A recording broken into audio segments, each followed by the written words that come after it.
आता प्रेग्नन्सी राहत नाही हे आपल्याला कसं कळतं?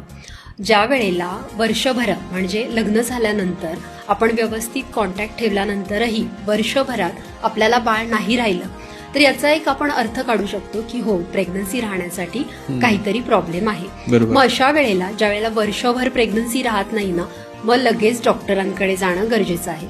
यातही जर आपण उशिरा लग्न केलंय, सपोज एखाद्या मुलीचं उशिरा लग्न झालंय 30व्या वर्षी 35व्या वर्षी, मग अशा वेळेला ना तिने 6 महिनेच प्रेग्नन्सी नाही राहिली लग्नानंतर, तर लगेच डॉक्टरांना भेटायचंय.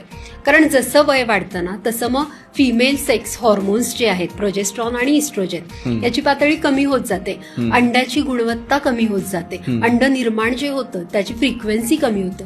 मग तिला पुढे जाऊन 35 नंतर प्रेग्नन्सीला प्रॉब्लेम येऊ शकतो. म्हणून लग्न झाल्यावर लगेचच 1 वर्ष बाळ नाही झालं, 35 पेक्षा जास्त वय असेल आणि 6 महिन्यातच बाळ नाही झालं, तर लगेच आपल्याला डॉक्टरांना दाखवायचे.